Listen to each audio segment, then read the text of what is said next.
All right, ladies and gentlemen, for the last 10 hours, we got great playoff hoops. And, some of these games were absolute peak, 10 out of 10.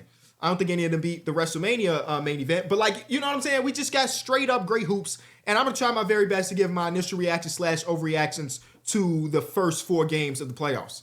And you know this, but I'm going to say it for the people that may not. Game 1 doesn't tell the full story of a series, right? Your team might have won. You might be on cloud 9. You might not win the series. On the opposing thing, you might feel very bad about your favorite team, and they might come out for game 2, 3, 4, 5, and end up spanking that ass. You never really know, right? You don't know what Doc Rivers has up his sleeve for game number 2 after seeing game number 1. JJ Redick, JB Bickerstaff, and Tyronn Lue, whatever it may be. So, again, we're reacting and overreacting for just this one game, not trying to put this overarching magnifying glass on the series at whole, but just these one games. I think I'll start off with the Wolves versus Lakers. The game is not officially over just yet, but Alex Lynn checked in. I said, you know what? Let me start filming now because ain't nothing about to happen for the rest of this game. There are a couple different things that stood out immediately. I thought very early on, we talked about the first 2 minutes of the game, I was a little bit scared for the Minnesota Timberwolves. They started off with 2 turnovers, cross-court passes that went nowhere, and I'm like, oh no, Julius Randle. And Julius Randle ended up with 7 turnovers, but this might sound crazy. Obviously, you don't want anybody to have 7 turnovers in the basketball game. But other than that, other than the 7 times he gave the other team the ball, I thought he had a really good playoff game. And that's good for Julius Randle because y'all know the type of reputation he has. And it's not even reputation-based no more. You could just go watch those games, go look at those stats from his previous playoff series. So the Minnesota Timberwolves played an absolutely phenomenal game. Absolute phenomenal game. One thing that the Lakers weren't able to exploit, one of the things that they have found as the kryptonite to a lot of teams in the regular season after they did the Luka Doncic trade was that small ball lineup. About 4 minutes into this game, Dorian Finney-Smith checked in for Jackson Hayes, and they went on a run here or there, but for the most part, the Minnesota Timberwolves are well equipped to match any small ball lineup. Because Rudy Gobert was pretty good defensively in this game. I think they had a 100 defensive rating when he was on the floor, but they felt so very okay with saying, Rudy, you got 2 early fouls? That's okay, because Naz Reid's going to pop into this game, and that's going to help us offensively, but also prevent the Lakers from getting the matchups that they wanted. And on the opposite side of things, I thought, again, this is JJ's very first playoff game. I'm sure he's got a lot up his sleeve. I thought that the Wolves did an amazing job forcing the Lakers to play Wolves basketball. The Wolves were completely content with giving up any switch. They wanted you to play iso ball. They wanted it to be one-on-one, mano-a-mano, because at the end of the day, that just wasn't a great recipe for the Lakers specifically in this game. I don't know what the exact stats are. Let me see if I can find it really, really quick. 33 field goals made, 15 assists. That is really isolation basketball. On the flip side of things, 44 made field goals for the Timberwolves, 29 assists. They got the Lakers in rotation time and time again. And this is why you don't overreact to the first minute of a game, because in this first minute, I thought that the first 3 shots that Anthony Edwards took, I was like, ooh, this is not about to be really good. I thought that he looked like 2 years version of himself where he thought that he had to put on a cape. This is game 1 of the playoffs, baby. I need to drop 60. And the first 3 shots that he took, I'm like, oh, those are ill-advised shots. Eventually, he slowed down. Eventually, he got to his rhythm. And eventually, he ended up taking a lot more shots that I was more content with. His overall shooting splits don't tell you the story, but when he was in this game, when he was at the helm and doing his thing, he was absolutely phenomenal. A game that started off looking like 2 years version of himself, I walked out saying, damn, this is one of the most disciplined I've seen Anthony Edwards play. And that's saying something because I think that he's been more disciplined this year than any time in his career. So this is an absolutely phenomenal game from him. When you get to the point where you get Jaden McDaniels giving you 25, and if you've been watching the Minnesota Timberwolves, you knew that this version of Jaden McDaniels has been showing his face way more often this year compared to last season. Right, when they were going through all of those injuries throughout this regular season where it was Julius out for a significant amount of time, so on and so forth being out, they needed more people that can self-create. And Jaden McDaniels picked up that and he said, hey, I'm not just a corner sitter. He was 11 of 13 tonight, including 3 for 3 for 3. But not only just him, Naz Reid came off the bench and gave them 23. And there were many times where they got the Lakers in rotation that led to a Naz Reid open look, and Naz Reid was just knocking the shots down. It was perfect. The one time the Lakers went in their run was when Anthony Edwards went out with that cramp, and it was like a 20-8 run, I think they said on the broadcast. Anthony Edwards came back and immediately first possession after his cramp, he get Luka in isolation. And Luka did everything he could, right? He sat down in a chair. He was being real aggressive at the point. And then Anthony Edwards got one step in front of him, did the turnaround mid-range jumper cash. And I'm just like, this was as good of a performance across the board for the Minnesota Timberwolves, where you look at and you say, like, everybody that we needed to play well, played well. Rudy Gobert ended up with 2.6 rebounds, but the team was so good defensively when he was on the court that it's like, it's dope to see, because we also seen this from Chris Finch this season. We're like, if the matchup is not for you or somebody else is outplaying you, he was completely content all season long to say, this is not your night. So Rudy Gobert played only 24 minutes. It was a plus 14 in these 24 minutes, but like, it was Nas Reed's time. How crazy would it have been to bench Nas Reed just because Rudy Gobert is there? No, we run with our hot hand, and it eventually ended up paying off. So a beautiful game one. And going into the opposing team's arena for game one and getting a win is really crucial. I don't know what the stats say about all of that, but this was a game where you definitely felt that the Minnesota Timberwolves played their game and the Lakers couldn't get any of their own, right? Luka Doncic ended up with a ridiculous stat line of 37 and 8, but only 1 assist. That's what I'm talking about. There was very rare. It was very rare that, you know how I mentioned that the Minnesota Timberwolves had the Lakers in rotation all the time. It was very rare that happened for the Lakers, where like the first look that they got was the only look that they got. You know what I'm saying? LeBron didn't have his best game, 8 of 18. He had a couple chase down blocks, good defensive possessions, but for the most part, the one thing that the Lakers had at an advantage going into the series was the top end talent, and the top end talent did come to play outside of Luka, right? This was not a good LeBron James game, and if they want to win this series and eventually go on to the championship, LeBron James obviously has to give you more. I think Austin Reeves obviously has to give you more. I thought it was very intriguing. The whole time when you go look at my podcast, I was thinking that Mike Conley was going to get the assignment on Austin Reeves early on. Nope, it was Anthony Edwards out the gate, and they felt okay with having Mike Conley guard Rui, and there were a few possessions in the game where they did dump it down to Rui on the block by himself, but the Wolves had this cohesion defensively that like they didn't leave Mike Conley on the island by himself. Late help ended up happening, and it didn't give Rui Hachimura enough time to really back down, use that size, so he had to turn around jump shot from the post, and it was a miss. I thought they played a almost perfect game, and it does help when you end up hitting 21 threes and you shoot 50% from three. So again, overreacted to game number one, perfect game for the Minnesota Timberwolves. Shout out to them for that big time win. Again, going into another arena and getting game one is huge. The next game we're going to talk about is Knicks versus Pistons. The Pistons, you know, not a surprise to anybody. The Pistons are a good team. If you have not been watching the Pistons, this is a good team. There's a reason that they're the 6th seed. But everything that I had in my notes doesn't matter, because we got to the fourth quarter and everybody on the Detroit Pistons just forgot how to hoop. And I truly do believe a lot of that is inexperience, because if you look at that stretch, we had like 3 really bad Kay Cunningham turnovers. I thought Kay was pretty bad today. I think OG Anunoby deserves a lot of credit for what he did to Kay Cunningham. The overall counter stats at 21, 6, and 12 look great. It wasn't his night. That's not even the Kay Cunningham that we are used to, and they're going to need a better version of this Kay Cunningham if they want to compete in this series.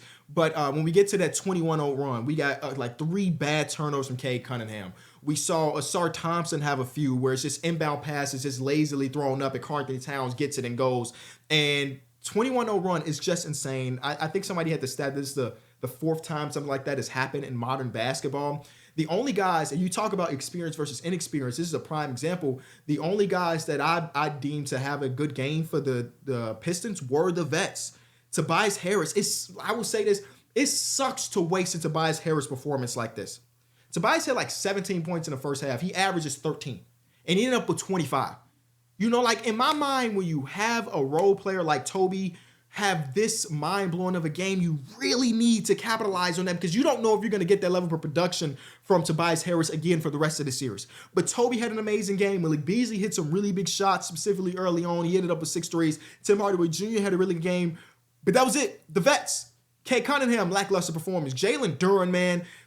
People used to say to me that I was pretty hard on Jalen Duren, but I think it's just like kind of tough love, because I do believe in him, and I do think that there's a lot of potential there. But there are so many matchups where he just looks lost defensively.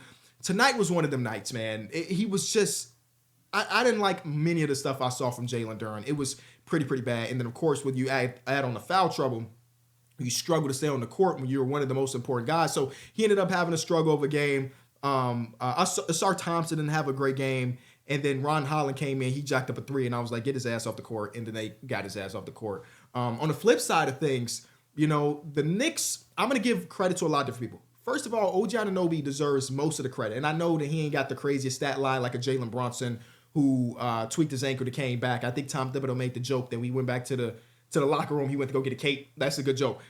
OG Anunoby, where things were tough, when the Pistons are in this game and the Pistons are leading, there was one guy in that first half that I felt like was keeping the Knicks afloat. That was OG Anunoby. And you add on the opposite side of the ball of him being that big-ass defender on Cade Cunningham and slowing him down and nullifying him. I thought OG Anunoby's 23.7 rebounds doesn't tell the full story of who OG Anunoby was tonight. I'm going to give some credit to Tom Thibodeau because I saw him do something today that, as a former Tom Thibodeau is the coach of my favorite team 15 years ago. He usually just goes with his guys regardless of the situation. One of his guys, in Mikal Bridges, was struggling. And a guy off the bench in Cameron Payne was able to come in and not just play spot minutes, but like have an extended run. That 21-0 run, that man Campaign is in there for the entire thing hitting shots. And Tom Thibodeau's just, Tom Thibodeau's going to ride his guys to the death. And Mikal Bridges is one of his guys. Mikal Bridges led the league in all minutes played because he plays every single game and everything. But like he felt okay with letting the hot hand Cameron Payne get it going and hit some big shots. That's huge for Tom Thibodeau. Karl Anthony Towns was amazing this game. He was amazing this game. Just too strong, too physical. Like the physicality was one thing that, when I was trying to put pros and cons of every team, the Pistons' physicality was a pro for them, right? That's who they've been all season long. They're going to beat the hell out of you. You're going to shoot free throws for sure, but that's okay because they want you to feel them. And there were some times where Cat did get matched up against Isaiah Stewart. He tried to back him down and nothing really happened. But outside of that, any other matchup Karl Anthony Towns had, it was a feast session. Tobias Harris? Come on, man. Give me that ball at the high post and let me go to work. He got a couple big steals down the stretch, a couple big blocks down the stretch. I got to give credit, man. You have to give credit. And it really is just that one run. One run can change the trajectory of not just a game, but potentially an entire series. Only time will tell. Shout out to the Knicks. And I do want to shout out to the Pistons because they gave us a good game. It just got too much. We should have known when they got a 5-second violation to start the fourth quarter. How the hell is that possible? Out of a quarter, you get a 5-second violation? That's insane. Moving on to the best game of the day, the Nuggets coming back and beating the Clippers. I don't know where I was. For the first 18 minutes of this game, in my notes I say that the Clippers out-hustled, out-rebounded, and got every single shot they wanted. There was absolutely no resistance from the Nuggets for the first 18 minutes of this game, whether it be James Harden giving you a legendary first quarter or Kawhi Leonard giving you a legendary 6-minute stretch in the beginning of the second, where again James hits that big shot to go into the second quarter, and then right after that, I think Kawhi Leonard went on his own personal 12-something run, so it was pretty good. But after that, thing shifted, and when it shifted really hard. Where I don't know what the hell happened at that halfway point, but the Clippers couldn't get anything going, and the Nuggets just chipped away to the point where it was at one point like a two-point game after it had been like 14, 15 points, just chipping their way to it. I know everybody want to talk about the end, so let's get to the end. Russell Westbrook, he give it, then he take it away. You live by the Russ, you die by the Russ. Russ hits a big-time three. He not even celebrating. He say, I practice this shit, man. That's what he do. And then he ends up having the possession where he didn't even get a shot up after the made shot from the Clippers, and boom, boom, boom. And then he just had a couple possessions where he gets a steal and he goes for the layup. And I got like Vietnam flashbacks to the one game versus the Timberwolves where he went on that fast break by himself. Again, luckily, ended up working out. He gets the great defensive possession down the stretch. He's hyped. The whole bench is hyped. And this is a huge fumble, I believe, from the Clippers. Of course, the Nuggets took it away, man. They ended up grinding it out. But I do believe that this slipped between the fingers of the Clippers. When you get to the point where the other team just flips a switch, where you the one out rebounding, you the one out hustling, and it just changes like that, where Brody is on the offensive glass like crazy, where Aaron Gordon is on the offensive glass like crazy, those are effort plays. Sometimes the ball bounces and you can't do anything about it. Some of them balls were right there between one Denver Nugget player and 3 Clippers, and the one Denver Nugget player, who was Russell Westbrook, ended up with the ball. That's heart over everything. And the thing that bothered me the most I'm just a neutral. I wanted a great game. We got a great game. The thing that bothered me the most is something that has happened a few times for the Clippers down the stretch, where they go away from what their bread and butter was. The thing that was keeping them in this game, the thing that got them to the lead, was James Harden and Zubac pick and roll. It was just money. Whether it be James getting downhill, whether it be a little slip pass to Zubac, and then a Chris Dunn running the baseline for an easy layup. There's a lot of different things that happen out of that James Harden and Zubac pick and roll. And then down the stretch, they pretty much abandoned it. And that was so surprising to me. I know who Kawhi Leonard is and I know what he can do, but like in my mind, I think you just keep going to the thing that was giving you great points per possession. I don't know what this advanced stats are going to say about it. Somebody might have it by now, but it just felt as though you just went away from the thing that was working the most. I thought there was times down the stretch where Norman Powell was, if Norman Powell was a scoring for you, which he really wasn't, he had a couple bad defensive rotations and a couple bad offensive rebounds given up where he didn't even jump to get the ball. So that was a bit surprising to me. But this is what the Denver Nuggets do. This is what they do. Ask the Lakers fans from last season. This is what they do. They let you have the lead for 3.5 quarters and they finally put it together just enough to win the game.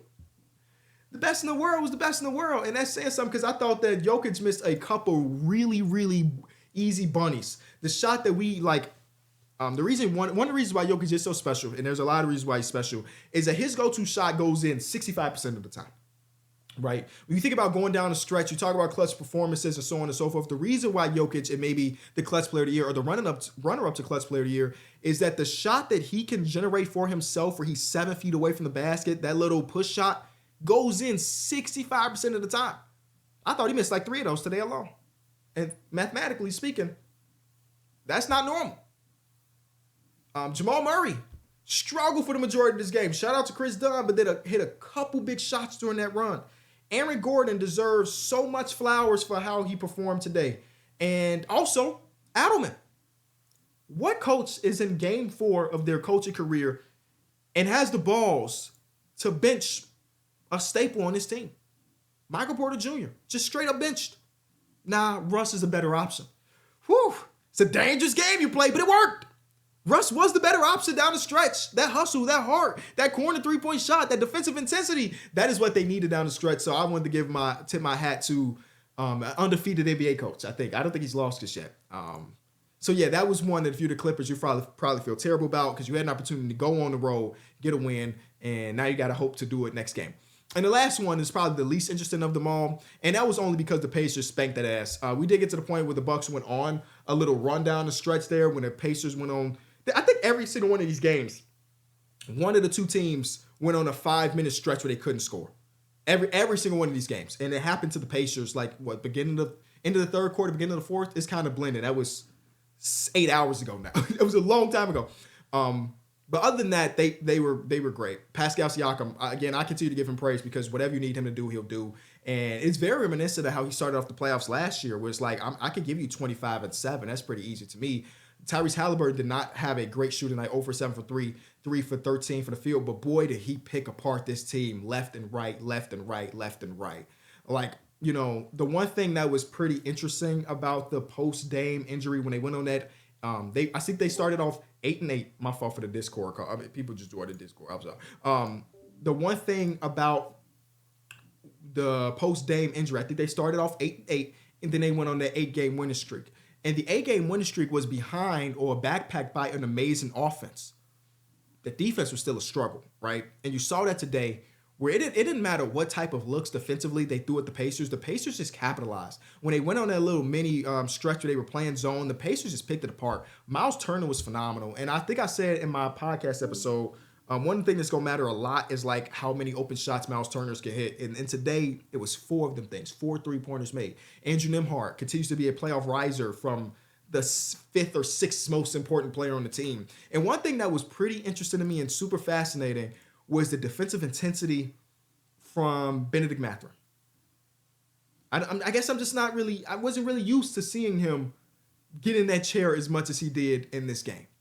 Giannis was as phenomenal as ever. He was drawing 100 fouls, but he just had no help whatsoever. I could rag on Kuzma. His 22 minutes, 0.0 rebounds, 0 assists, 0 steals, 0 blocks, 0 for 5 from the field, two fouls. I could brag on Kuzma, but I won't. I'm just going to read his stat line again. 22 minutes, 0.0 rebounds, 0 assists, 0 steals, 0 blocks, 0 field goal percentage, 0 for 5 from the field, 0 for 2 from free throw line, 2 fouls. That'd be all.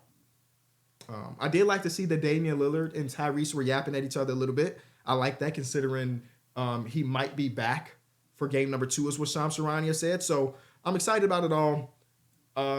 Was I convinced on any 4 of these wins? The Pacers win was pretty convincing, but again, Damian Lillard coming back definitely is going to change the dynamic of the series. I believed in the Knicks this entire way, so I guess I can't call it a convincing win necessarily because I was pretty early on saying that they were going to win the series. What the Wolves just did is very eye-opening though. And we're going to see what JJ Redick and company do with the film session that they have and how can they adjust. Because I thought that they really played right into what the Wolves wanted. All right, that's it.